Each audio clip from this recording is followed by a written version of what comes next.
by experts.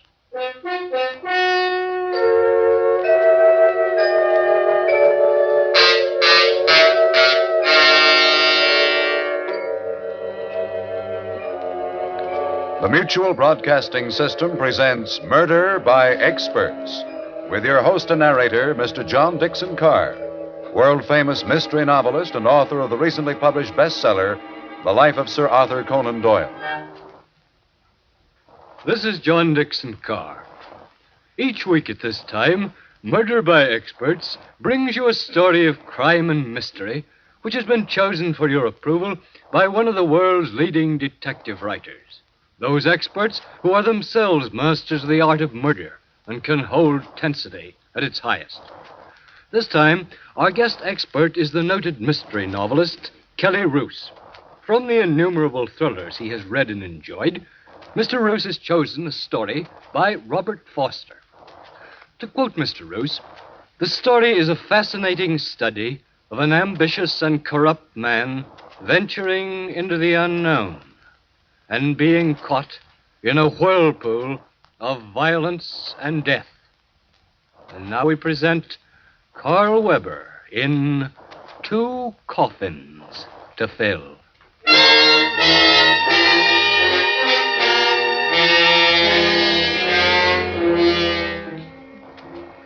The scene, Nick's place, a popular roadhouse on the West Coast. It's early evening, and the dimly lit cocktail lounge is empty, save for the bartender and a couple in a corner booth. Roger, we can't go on like this. Why not, darling? I'm tired of meeting you at discreet places, of seeing you only when you can get away from your wife. Just have to be patient, Eve. Patient?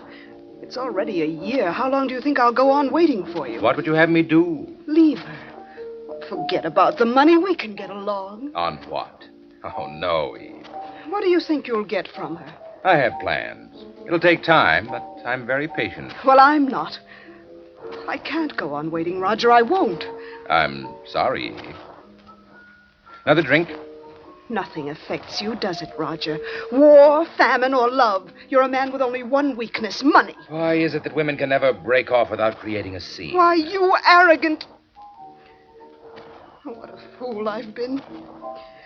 All right, Roger, I'll break off without creating a scene. Goodbye, Roger. I'll have another, Steve, and put a dash of bitters in it. Hello, Thornton. Your friend left in a hurry. You're quite observant, Al. I'm a student of human nature. Nick's having a game in the back tonight. Interested? A game? Poker. Yes, since my date's walked out on me, I'll play a few hands. Tell Nick I'll be there.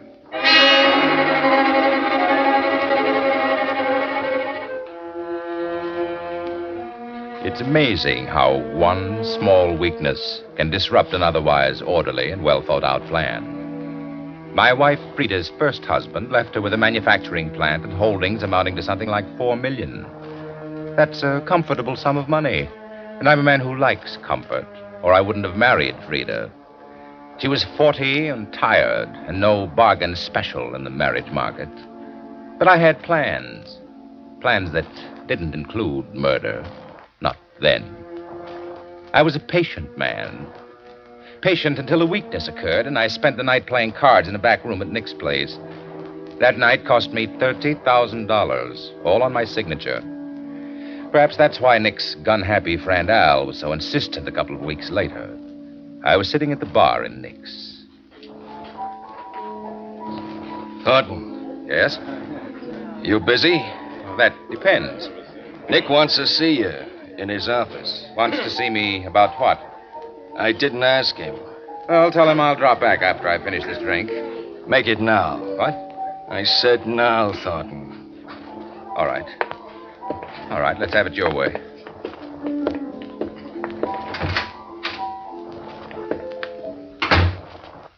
Hello, Roger. Good evening, Nick. Sit down. Before I sit down, let's have an understanding. I don't like the idea of your man here pushing me around with a gun. A gun. I kept it covered, Nick. And we don't want any trouble, Al. Nobody's seen me. Don't mind Al, Roger. He takes his work seriously. Perhaps someone will take him seriously someday. Al's a good boy. For a price. Right, Al? That's right. I'm not interested in the merits of your bodyguard. Sit down, Roger. You're getting red in the face. Al, mix us a drink, will you? Sure, Nick. Coming up. Roger, what about that 30 grand you owe me? I'll pay you when I get it. That's a poor bet, Roger. I've been checking on you. What do you mean, checking on me? You're a punk. That wife of yours has got all the dough. You haven't got a dime. My personal affairs don't concern you, Nick. I'm a right guy. I've never given a right guy a bum break yet. How about that, Al? That's right.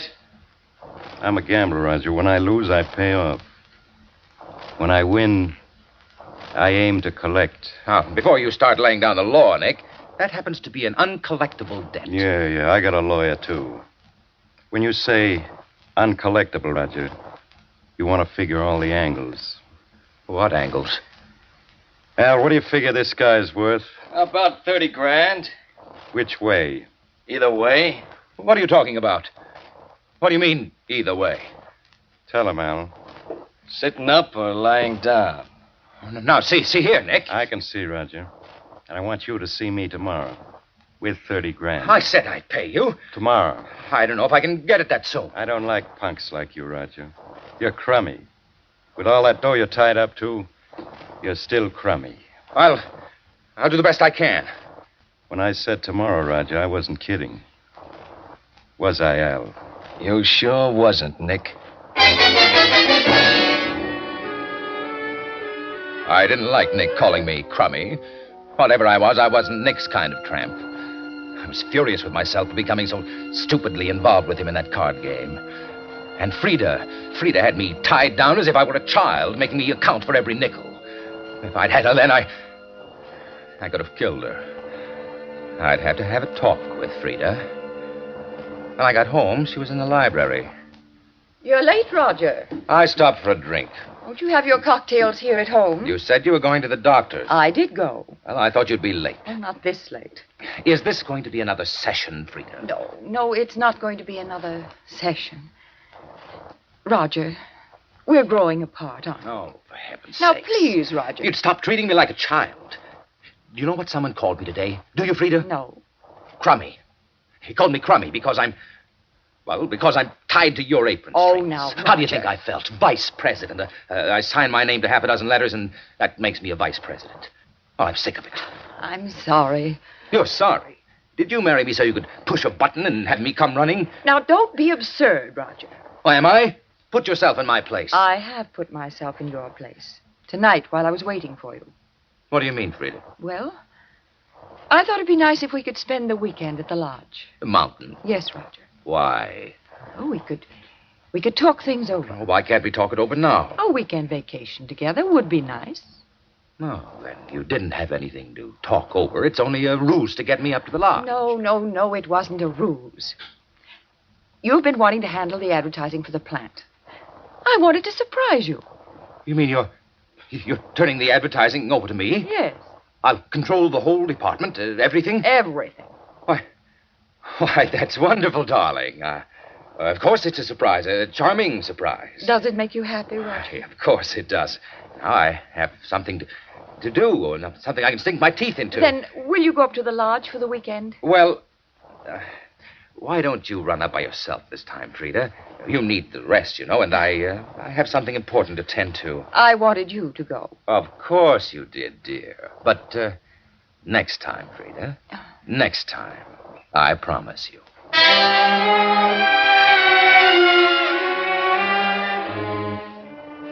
Frida's act was more considerate than she realized. Having access to some funds, I could pay Nick, write it off to advertising. For a moment, I felt almost kindly toward Frida. But then, as I stared at her, long and hard, wondering if I could care for her even remotely, my thoughts were revolted. I hated her for condescending to place me in charge of the advertising department. I knew I could no longer tolerate her, standing in the way of everything I was waiting for. Not until the next day did I conceive the plan. I was ready when Nick's bodyguard, Al, came into my office. Nick sent me over. I didn't think it was a social call. I don't like jokes. You're very businesslike, aren't you, Al? I work for a living. When you work hard. And when you play, you play hard. Is that right, Al? That's right.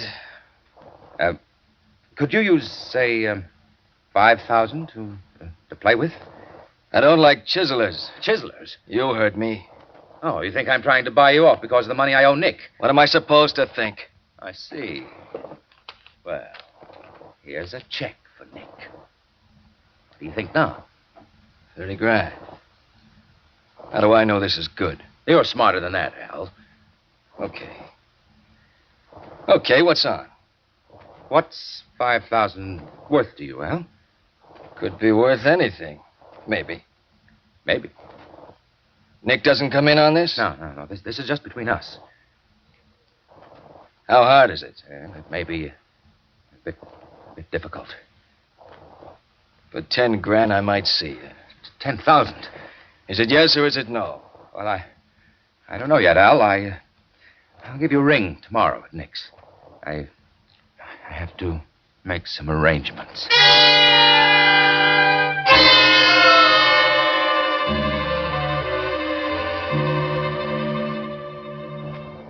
Frida? Yes, Roger? You still planning to go to the mountains for the weekend? No, not without you. Well, I've been thinking, you do need a rest, you know. Oh, I can rest just as well right here. Yes, I realize that, but, well, I thought I might come up to the lodge with you. Oh, Roger, do you really mean it? Of course, dear. Oh, I'm so glad you decided to go with me. Oh, there's just one thing, Frida. Yes? I won't be able to come up until later Saturday evening. Oh, I don't mind driving up late. But you don't understand, Frida. I expect you to drive up early. Why, Roger? Well, you can check over the repair work that needs to be done on the lodge. Repair work? Yes, I ran into an old friend of mine today, Frida, a carpenter, Al Graves. He's a bit down on his luck, and, the lodge could stand some work. Well, that's perfectly all right with me, Roger, but must I go up early? Well, we don't want him hanging around, do we? No, of course not. Good. Then I'll ride up with Al. Now, when we get there, we can discuss the repairs. He'll look things over, and then he'll drive on back in his own car. And you want me to go up early so I can make a list of the things to be done? Yes, Frida, that's it. Do you mind about the carpenter, I mean? Of course I don't mind, Roger. I'm just so happy that you want to go.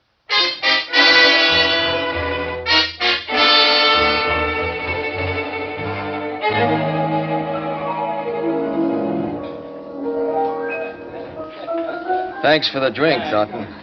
You haven't answered my question, Al. I'm thinking. Thinking what? Murder's quite a rap. You've had your proposition. If you want to forget it. I didn't say that. Then you'll do it. When's the payoff? 1,000 now. 9,000 Saturday night.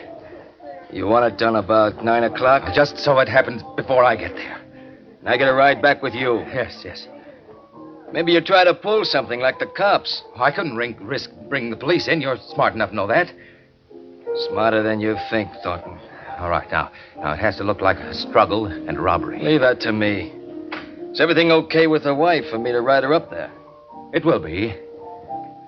Saturday morning.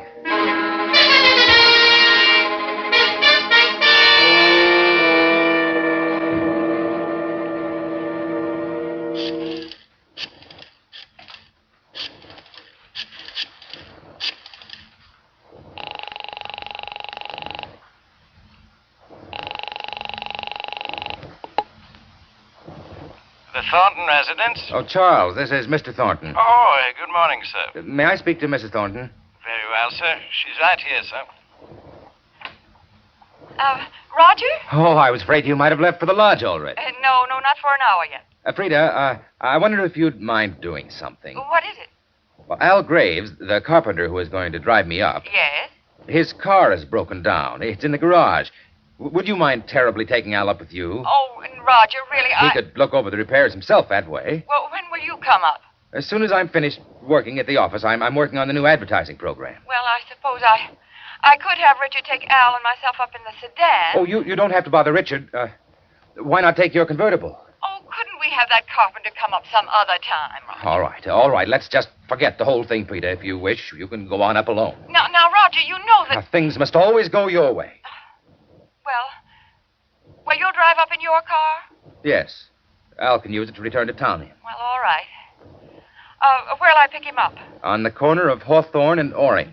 Hawthorne and Orange. Yes, I'll tell him to watch for the convertible. All right, Roger. I'll see you at the lodge tonight, darling.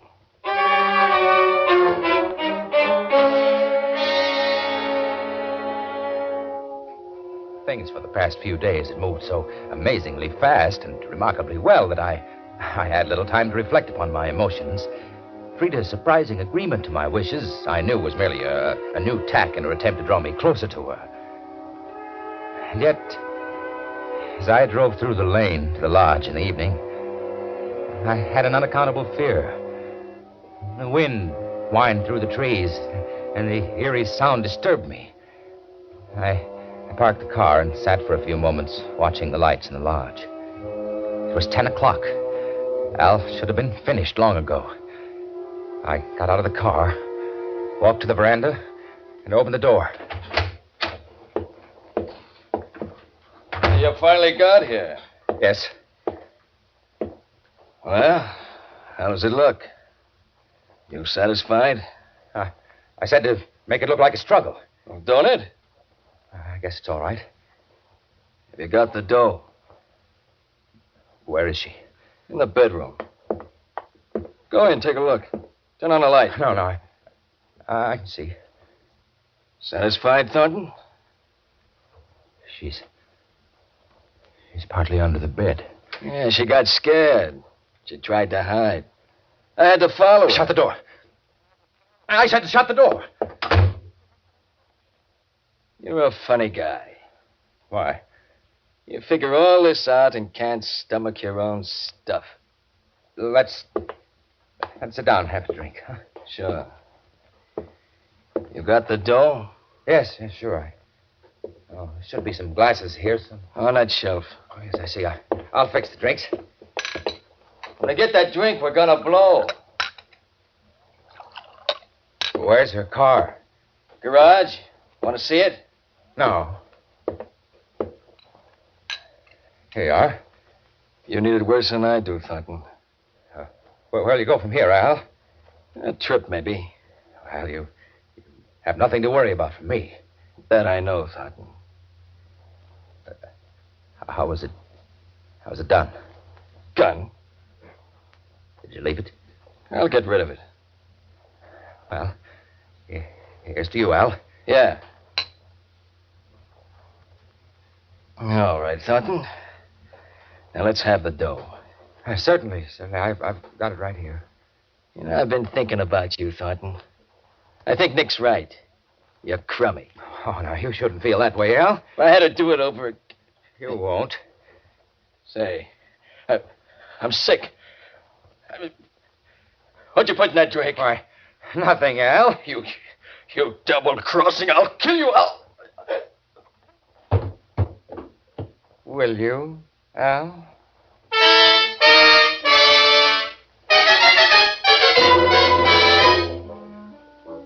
I poured some of the liquor on Al and tipped the bottle over. Then I carried him out of the lodge, across the carpet of pine needles, to the bluff 100 yards away. I placed one of Frida's expensive bracelets in his pocket, along with some money and articles of lesser value. I dropped him over the bluff, and heard his body strike the rocky stream bed 300 feet below. I went quickly to my car and drove away. I drove rapidly for an hour till I passed an all-night diner. I wheeled the car around on the highway, pointing it back in the direction I'd come. Then I ran the car into a ditch hard. The front fender crumpled against the wheel and the tire blew out.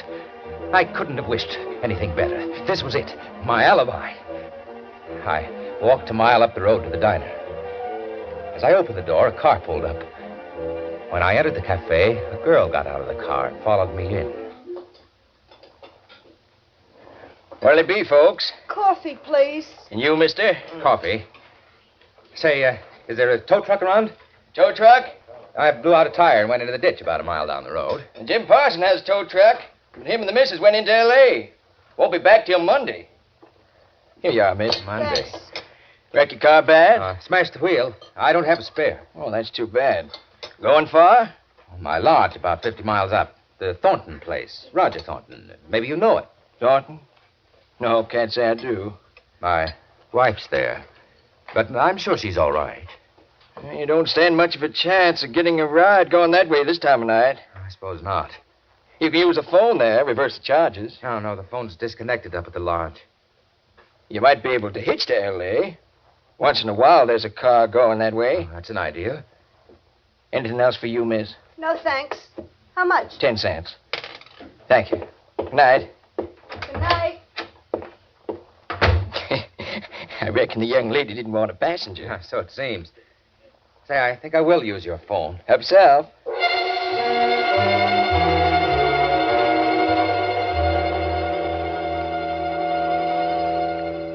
Have you got that straight, Charles? Yes, sir. I'm to call the auto club and have them pick up your car. It's quite a way to the lodge, so I'm going to try to get a ride back to town. Were you hurt, sir? Oh, I'm perfectly all right. It may be rather late before I get in, so leave a light in the library. Very well, sir. Good night, Charles. Is that all, sir? Why, yes. Yes, that's all.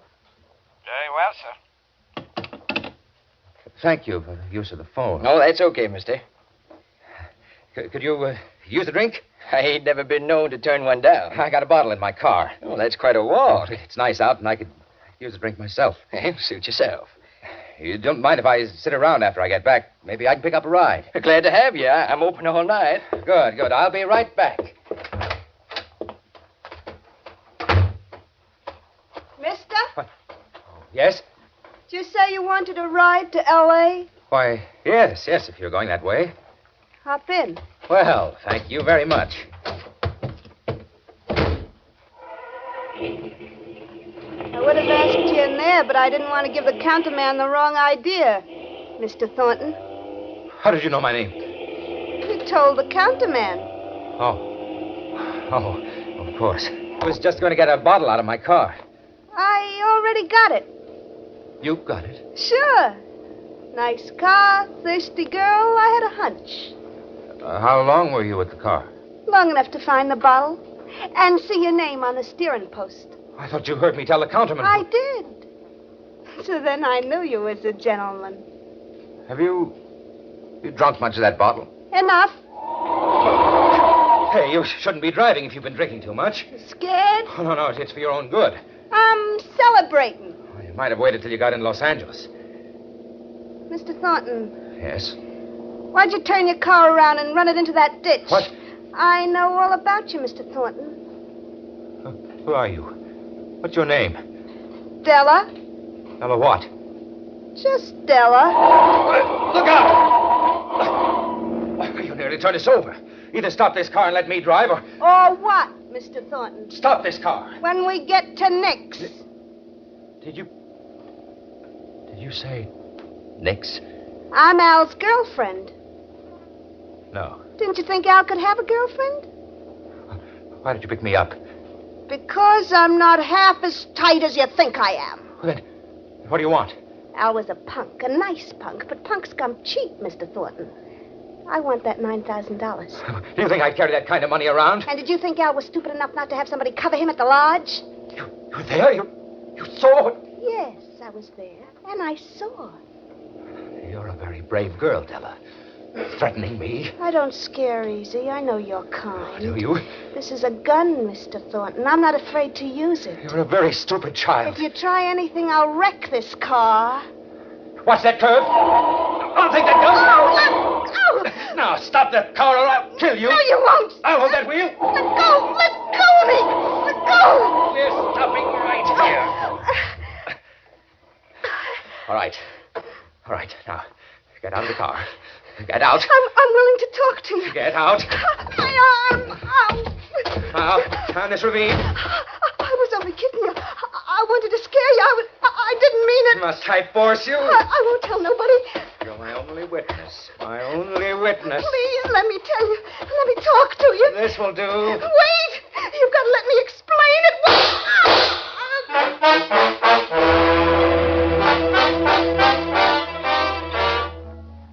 When the girl told me she'd seen me kill Al, I went out of my head. I didn't know what I was doing. I shouldn't have killed her. I was stupid, but I couldn't help it. I couldn't stop. I drove the girl's car into town and left it on a side street. I dropped the gun down a sewer and caught a bus home. It was almost daylight. I was tired and sick. But it was all over. It was all over. I unlocked the front door and quietly entered the house. My house. I was too keyed up for sleep. What I needed was a bracer. I went into the library. Good morning, Roger. Frida! Who did you expect? Frida, what are you doing here? I've been waiting since you telephoned Charles. I killed them. What? I killed them both. You killed him? Al and the girl, and you're here. You're right here. Stop it. Stop it, Roger. Roger, stop it. I'm so sorry for you. I had it all figured out. I did. I had... That man, Al, the carpenter, he told me everything, Roger. I had to pay him. You paid him? You? Then it was the girl I saw. She was in the bedroom, pretending to be you, pretending to be dead. Al framed the whole thing as a shakedown. He never intended to kill you. Oh, I'm so sorry for you. You said that. You said that. Who are you to feel sorry for me? I love you. I'm going to miss you, Roger. Love? Then why didn't you do something? Why didn't you tell me? I didn't know. I stayed home hoping you'd come here and we could talk things over before you did anything rash. Rash? You call it rash? Do you know what I've done? That's why I'm so sorry for you. You say that once more, Frida. It was greed, wasn't it, Roger? Greed for my money. I hate you, Frida. I know. And I love you. Isn't it strange, Roger? It's pathetic. What I wanted to tell you at the lodge, Roger. Or if I'd only told you sooner. What do you mean? Frida, what do you mean? I'll tell you. But it's too late now, Roger. You've killed 2 people. And you'll hang. If I let you. What are you doing with that gun? I haven't any money, Roger. I've been wiped out. That's what I wanted to tell you. You needn't have killed them. No, Frida. No. But I still love you. No. And I won't let you hang. Goodbye, Roger.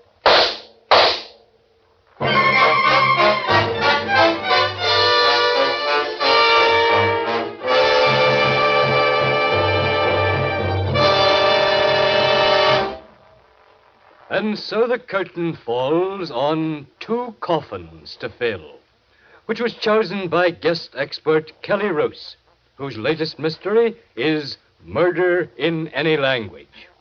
Next week at this time, Murder by Experts brings you a story of intrigue and surprise, of a beautiful Hollywood actress, and of a man who died twice. Selected for your approval by the famous mystery novelist, Miss Helen McCloy. Until then, this is your host, John Dickson Carr, hoping you'll be with us next week at this time.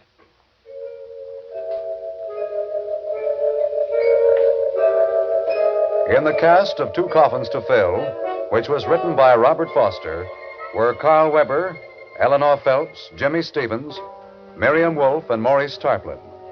Music was under the direction of Emerson Buckley and was composed by Richard DuPage.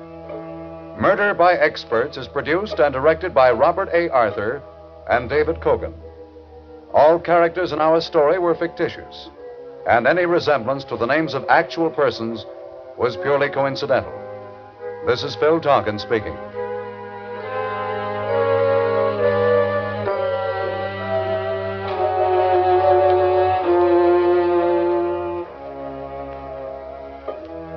This is the Mutual Broadcasting System.